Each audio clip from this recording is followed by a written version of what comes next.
नमस्कार मित्रों, मैं डॉक्टर हिमांशु द्विवेदी आप सभी साथियों का स्वागत वंदन करता हूं अपनी इस ऑडियो बुक और ऑडियो श्रृंखला में, जो आधारित है मेरी कुछ पुस्तकों के आधार पर। और आज का जो हमारा विषय है वो है लोक नाट्य स्वांग, परिचय और विस्तार। तो इस लोकनाट्य स्वांग विषय में हम जानेंगे स्वांग की उत्पत्ति, उसका स्वांग की व्यापकता, स्वांग का साहित्य में उल्लेख, स्वांग की अलग अलग नाम शैलियाँ इत्यादि विषयों को हम समझेंगे। स्वांग का मंच, दृश्यांकन, स्वांग में साधारणीकरण की पराकाष्ठा इत्यादि। तो चूंकि ये बड़ा विषय है और इस पर बहुत विस्तार से काम हुआ है, इसलिए हम इसको दो भागों में बांटकर पढ़ेंगे। तो प्रथम भाग में हम महत्वपूर्ण चर्चा करते हैं और इसका जो ऑडियो लेक्चर और ऑडियो बुक का जो आधार ग्रंथ है वो है मेरी पुस्तक भारतीय लोकनाट्य स्वांग, एक अध्ययन बुंदेलखंड की पृष्ठभूमि में, जो आपको अमेजोन पर अवेलेबल होगी। तो और भी विद्वानों की जो मत हैं, मतांतर हैं, उनकी किताबें हैं, उनको भी मैंने इस अपनी ऑडियो व्याख्यान में सहारा लिया है। तो लीजिए, आपके बीच प्रस्तुत है लोकनाट्य, भारतीय लोकनाट्य स्वांग, परिचय एवं विस्तार। तो बंधुओं, स्वांग शब्द बहुत प्राचीन है और आंगिक में सु उपसर्ग लगाकर स्वांगिक बना है। स्वांग संभवतः स्व प्लस अंग से बना है, जिसका अर्थ है स्वयं के आंगिक अभिनय की कुशलता। स्वांग एक तरह का लोक बोलियों में प्रस्तुत हास्य और व्यंग प्रधान श्रृंगार रस से परिपूर्ण नकल करने जैसा अभिनय प्रसंग है, जिसका बिगड़ा रूप स्वांग लोक मुख में बचा रहा। शब्दकोशों की दृष्टि से स्वांगना और स्वांगी बने तथा स्वांग बनना, स्वांग रचना, स्वांग सजाना आदि अनेक ऐसे मुहावरे हैं जो स्वांग शब्द की महत्वता, व्यापकता व प्राचीनता के प्रतीक हैं। डॉक्टर बलभद्र तिवारी अपनी पुस्तक राई और स्वांग को परिभाषित करते हुए लिखते हैं कि स्वांग फारस और प्रहसन से आगे जाने वाली लोक नाट्य विधा है, जिसमें नृत्य, संगीत, अभिनय, व्यंग और हास्य को सरल, आडंबरहीन, सामान्य वेशभूषा के साथ बड़ी ही सहजता के साथ प्रस्तुत किया जाता है। स्वांग में लोगों की रुचि के अनुसार किसी की नकल करके उसे गीत और नृत्य के माध्यम से प्रस्तुत करते हैं। इसमें छोटे छोटे कथानकों को हास्य, व्यंग के माध्यम से प्रस्तुत करते हुए आम जन का भरपूर मनोरंजन किया जाता है। इसका प्रदर्शन गली, नुक्कड़, चौराहों, मोहल्लों, आंगन आदि में करते हैं। वैसे स्वांग का शाब्दिक अर्थ छद्म होता है। नागरी प्रचारणी सभा द्वारा प्रकाशित लघु हिंदी सागर में स्वांग के अलग अलग अर्थ बताए हैं, जैसे बनावटी वेश, भेष, रूप रखना, मजाक का खेल या नकल करना, धोखा देने के उद्देश्य से बना गया एक रूप या क्रिया को भी उन्होंने स्वांग की संज्ञा दी है। स्वांग उड़िया के छाऊ का प्रतिरूप है। तो दूसरी ओर स्वांग शब्द की व्युत्पत्ति अधिकांश विद्वान सांगीत से मानते हैं। स्वांग प्लस गीत या संगीत बराबर सांगीत। स्वांग का प्रचलन उत्तर प्रदेश, उड़ीसा, बिहार, राजस्थान, मध्य प्रदेश, पंजाब, हरियाणा और कश्मीर में भी प्रचलित है। यहां तक कि देश के अन्य क्षेत्रों और राज्यों में भी स्वांग की शैली और परंपराएं हमें मिलती हैं। आंध्र प्रदेश में दशहरा के अवसर पर कुछ लोग रंग बिरंगे वेश धारण करके नुक्कड़ नाटक करते हैं, जिन्हें दसरा बुल्लोडू अर्थात दशहरे का रंगीला और दिवा वेशधारी कहा जाता है। ये वहां की बहुत प्रचलित परंपरा है जो स्वांग शैली पर ही आधारित है। इसी के साथ उत्तर प्रदेश के अंचल में होली के अवसरों पर भी स्वांग का प्रदर्शन होता है। स्वांग जनमानस में प्रस्तुत की जाने वाली विधा है, जिससे न केवल लोगों का मनोरंजन होता है, वरन उन्हें समाज में व्याप्त रूढ़ियों से भी अवगत कराया जाता है। अर्थात स्वांग हास्यप्रद होने के साथ साथ उद्देश्यात्मक भी होते हैं। इनमें व्यक्ति अभिनय एवं गायन के माध्यम से उद्देश्यात्मकता भी होती है। इसका प्रस्तुतिकरण वो करते हैं और विभिन्न वेशभूषा के साथ करतब का भी प्रयोग किया जाता है। स्वांग प्रचलित एवं प्राचीनतम लोकनाट्य है। व्यापक रूप में स्वांग का अर्थ रूप रखना, वेश बनाना, नकल करना, ढोंग करना, तमाशा करना आदि है। लेकिन ये सभी अर्थ बाद में विकसित हुए हैं, क्योंकि इसमें स्वांग की विशेष प्रवृत्तियों को आधार बनाकर उनसे अर्थ निकाला गया। कई विद्वान स्वांग को बहरूपिया अर्थ में भी प्रयुक्त करते हैं, जिसका अर्थ है लोक में प्रयुक्त वो युक्ति जिसके अनुरूप ऊट पटांग वेशभूषा देखकर किसी भी व्यक्ति को कहा जा सकता है कि ये क्या स्वांग बना रखा है। स्वांग ऊट पटांग अथवा अपने स्वाभाविक रूप से भिन्न रूप धारण करने के अर्थ में यत्र तत्र प्रयुक्त होते देखा जा सकता है। इस प्रकार स्वांग नाट्यशास्त्र के रूपक का भी पर्याय हो जाता है। रूपक में वेशभूषा आदि का अनुकरण किया जाता है।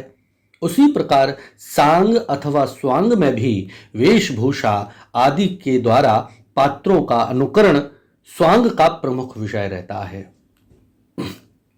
मूलतः स्वांग किसी ऐसे प्रदर्शन को कहा जाता है जहां जनता को जोड़कर किसी कथानक को किसी भी रूप में खेलकर मनोरंजन किया जाए या कोई नकल आदि की जाए।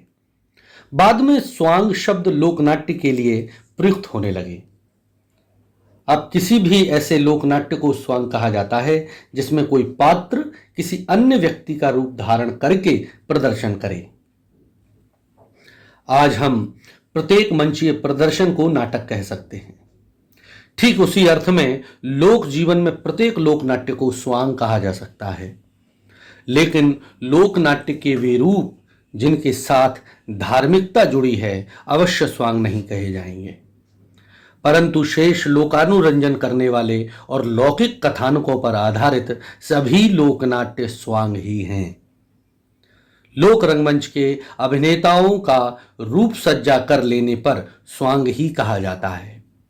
कौन किसका स्वांग कर रहा है, किसका स्वांग सजाया है अथवा कौन सा स्वांग सबसे जोरदार है, स्वांग में जीवन की अनुकृति और उनका हास्य व्यंग प्रसूत रूप ही केंद्रित होता है। ये जीवन के सहज अनुकरण का बोध कराने वाली विधा है। स्वांग मूलतः नकल होती है। नकल हास्य और व्यंग की अनुपम रचना है। जहां नकल एक और पैरोडी है तो दूसरी तरफ ह्यूमर और सैटायर भी। स्वांग में फार्स और प्रहसन विशेष रूप से लिया जाता है। स्वांग का मोटिव आनंद प्रदान करना होता है। इससे स्पष्ट है कि स्वांग अभिनय की दृष्टि से सुखांत प्रहसन है। फार्स की उत्पत्ति लैटिन शब्द से हुई है। यह सबसे पहले इंग्लैंड में 17वीं शताब्दी के अंत में देखा गया। लैटिन शब्द फारसायर का आशय असत्य बातों से किसी को मूर्ख बनाना होता है, पर मध्यकालीन अंग्रेजी अभिनेताओं ने कृत्रिम वेशभूषा द्वारा दूसरों का उपहास करने तथा इसे सीमित रखा। फलस्वरूप इसे प्रहसन के नजदीक माना जाता है। चाहे हम भारतीय दृष्टि से देखें अथवा पाश्चात्य दृष्टि से, प्रहसन के मूल में विकृति, असंगति और अनौचित्य के द्वारा हास्य की उत्पत्ति कही जाती है। व्यंग्य की प्रधानता होने के कारण यह समाज सुधार का कार्य भी करता है। इसलिए अपने उद्देश्य में सफल होता है।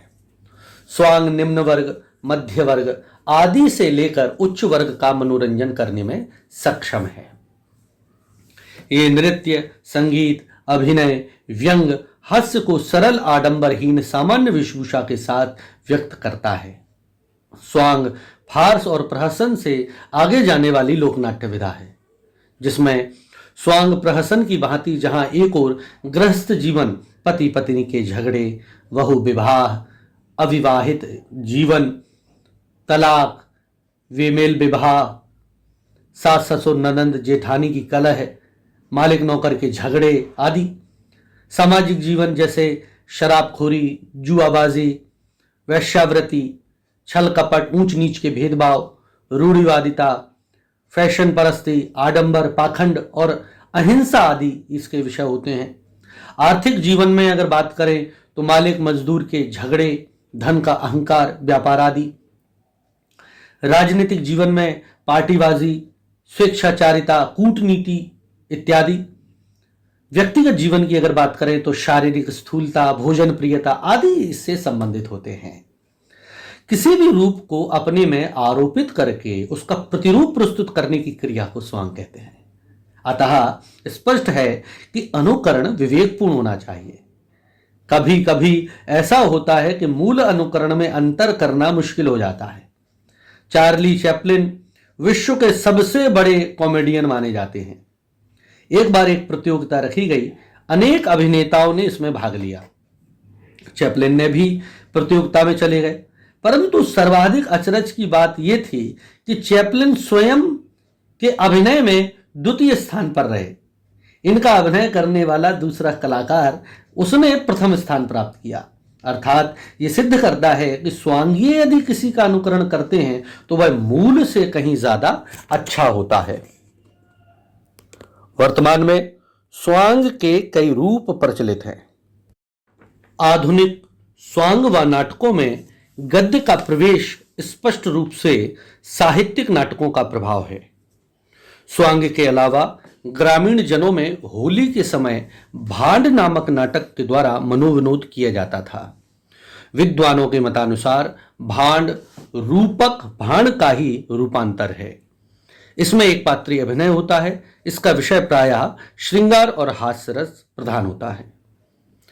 अगर हम स्वांग की उत्पत्ति संबंधी मत पर चर्चा करें तो पाते हैं कि स्वांग गीत एवं नाट्य दोनों रूप में अत्यंत प्राचीन है। यद्यपि स्वांग की उत्पत्ति के संबंध में विद्वानों के भिन्न भिन्न मत हैं, फिर भी अनुमानतः ये कहा जा सकता है कि स्वांग वैदिक काल से ही कला प्रदर्शन का एक माध्यम रहा है। कुछ लोग संगीत से सांग शब्द की व्युत्पत्ति मानते हैं। उनके मतानुसार सांग बिना संगीत के पूर्णता को प्राप्त नहीं होता, अतः इसी से इसका नाम सांग और सांग से स्वांग बना होगा। शायद यही कारण है कि इसे संगीत या सांगीत भी कहा जाता है। स्वांग शब्द उड़िया के छद्म या छाऊ का ही प्रतिरूप है, जिसका व्यवहार तीनों छाऊ रूपों में होता है, जिससे असम भी परिचित है। इसका अर्थ छद्मवेश, छद्मावतरण आदि भी है। ये शब्द उड़ीसा, बिहार, उत्तर प्रदेश, राजस्थान, पंजाब, हरियाणा और कश्मीर में भी प्रचलित है। उत्तर भारत के अनेक भागों में रंग बिरंगी पोशाकें पहने दल आज भी होली के अवसर पर घूमते दिखाई देते हैं। पौराणिक कथाओं में स्वांग की उत्पत्ति के संबंध में एक कथा प्रचलित है। कहते हैं कि एक बार शिवजी पार्वती के विरह में अत्यंत अन्यमनस्क हो गए। उनके गणों को चिंता हुई। उन्होंने नाना वेश बनाकर स्वांग किए और शिवजी का मन बहलाया। उत्साहित होकर शिवजी ने भी स्वांगों में भाग लिया। नृत्य उल्लास में कभी कभी उन्होंने अपने चेहरे पर मुखौटा लगाया, कभी उनके गणों में से एक ने पार्वती का रूप धारण किया और शिवजी के साथ नृत्य करके ये भाव दिया कि पार्वती भी उनके साथ है। इस प्रकार स्वांगों की नियोजना की जा रही है। वास्तव में अभिनय के साथ संवादों का होना स्वांग की प्रमुख विशेषता रही है। स्वांग की उत्पत्ति के संबंध में लोक में एक और कथा प्रचलित है। घटना संक्षेप में इस प्रकार है। सतयुग में भस्मासुर नामक राक्षस ने भगवान भोलेनाथ शंकर की तपस्या की और उन्हें अपनी तपस्या से प्रसन्न कर लिया। वरदान स्वरूप उन्होंने भस्म मंत्र प्राप्त किया, जिसके अनुसार भस्मासुर जिसके भी सिर पर हाथ रखता वो जलकर भस्म हो जाता। उन्होंने सोचा क्यों ना पहले शिवजी को ही भस्म करके उनकी त्रिलोक सुंदरी पत्नी पार्वती से विवाह किया जाए। तो फिर वो शिव शंकर के पीछे ही पड़ गया। भोलेनाथ उसके भय से भाग रहे थे। भगवान विष्णु ने स्थिति को भांपकर मोहिनी का रूप धारण किया और भस्मासुर को रोककर अपनी तरफ आकर्षित किया एवं अपने साथ नृत्य करने के लिए तैयार कर नृत्य करते हुए मोहिनी ने अपने सिर पर हाथ रख दिया।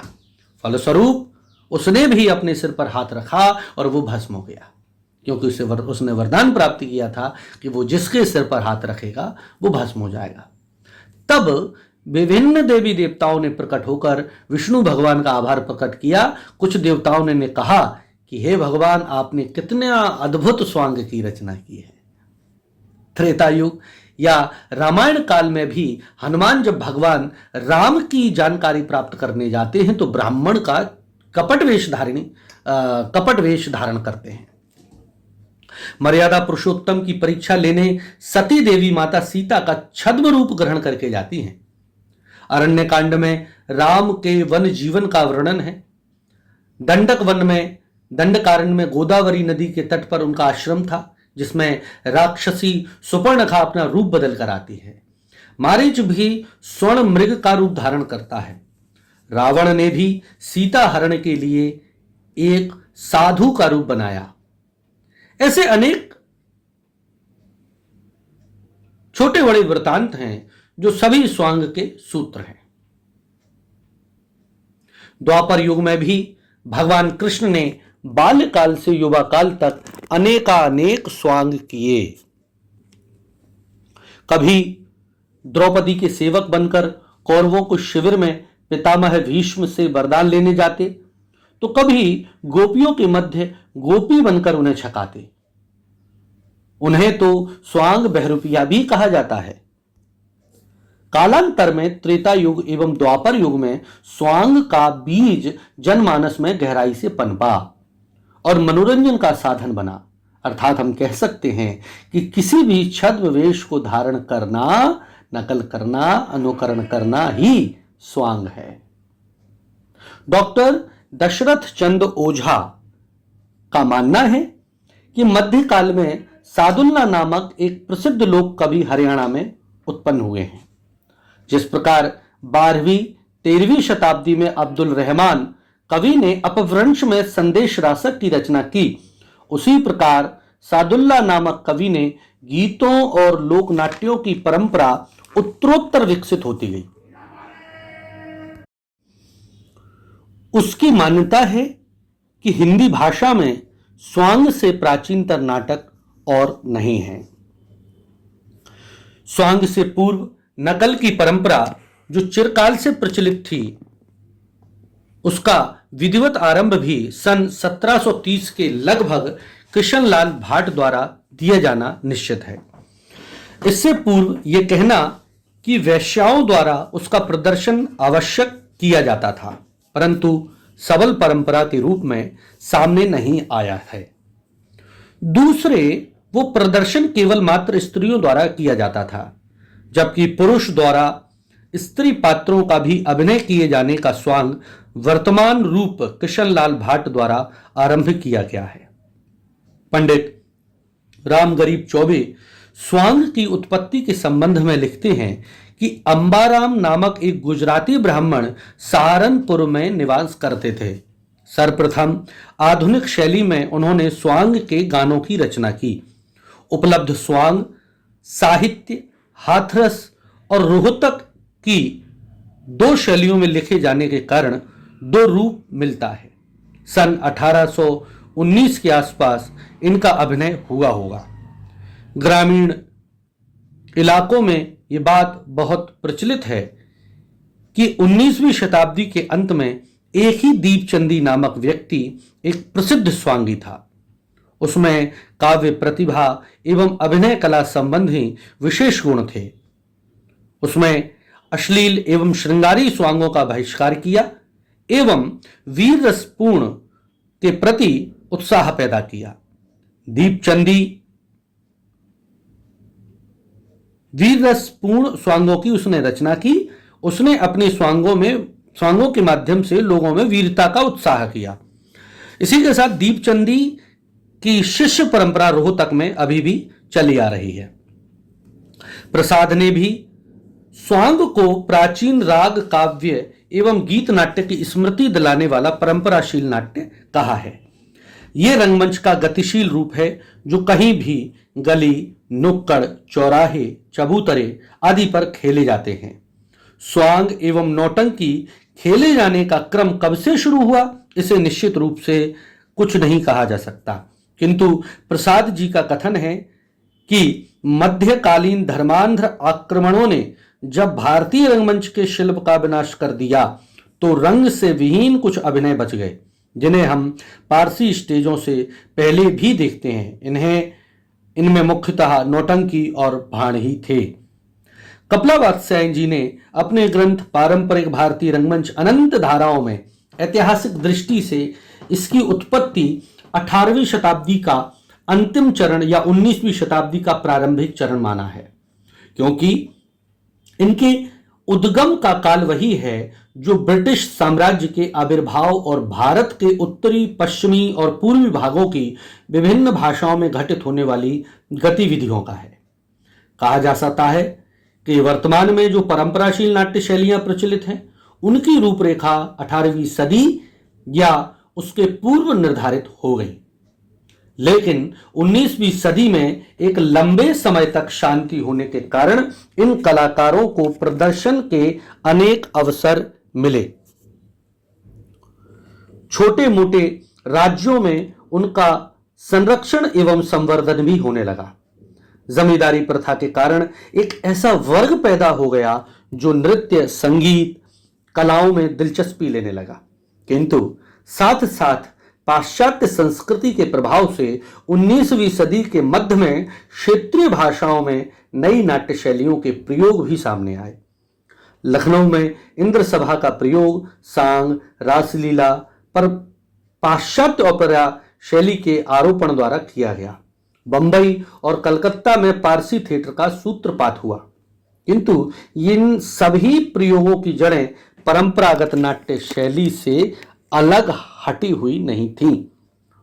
उपरोक्त अध्ययन से हम कह सकते हैं कि रंगमंच का एक रूप 16वीं शताब्दी के आरंभ वल्लभाचार्य काल में रासलीला और रामलीला के रूप में प्रकट हुआ और इस रूप नौटंकी, स्वांग, भगत, संगीत अथवा नकल का रहा वो 7वीं शताब्दी के मध्य में जनता में अच्छी तरह से प्रचलित रहा।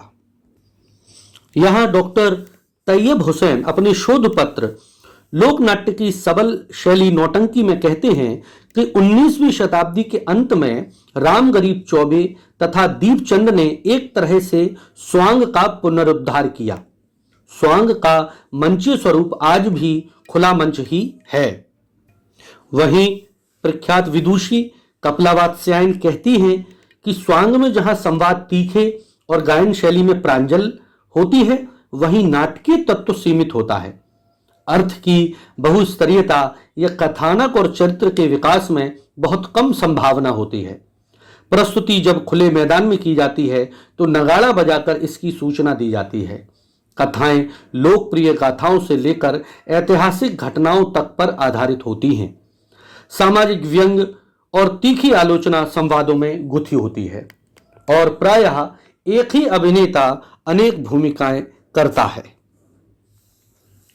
हिंदी साहित्य कोश भाग 1 में डॉक्टर धीरेन्द्र वर्मा कहते हैं कि स्वांग प्रायः गांव के श्रमजीवी समूह द्वारा समूह नृत्य के रूप में प्रस्तुत किए जाता है। वहीं अगर हम इसके हरियाणा के रूप में समझें तो हरियाणा के स्वांग का रूप संवाद का होता है, जो प्रायः दो पात्रों के बीच का होता है। इसमें एक पात्र लंबे प्रश्न करता है तो दूसरा उनका उत्तर देता है। अन्यत्र स्वांग का जो स्वरूप है वो लगभग नृत्य का होता है। तो बंधुओं, आज हमने लोकनाट्य स्वांग परिचय और विस्तार भाग 1 में लोकनाट्य स्वांग नामकरण, उसकी उत्पत्ति संबंधी मत, उसके विकास संबंधी मत पर चर्चा की। साथ ही उसके उत्पत्ति को लेकर विभिन्न भिन्न विद्वानों ने क्या क्या मत कहे और इसके हरियाणा के स्वांग, नौटंकी के स्वांग या हाथरस वाले जो स्वांग हैं उनकी परंपरा पर, सांगीत की परंपरा पर हमने बात की, चर्चा की। तो अगले जो व्याख्यान का भाग रहेगा उसमें हम स्वांग की व्यापकता और उससे संबंधित अन्य जो चीज़ें हैं उन पर चर्चा करेंगे। साथ ही ये भी चर्चा करेंगे कि स्वांग का साहित्य में क्या क्या उल्लेख है।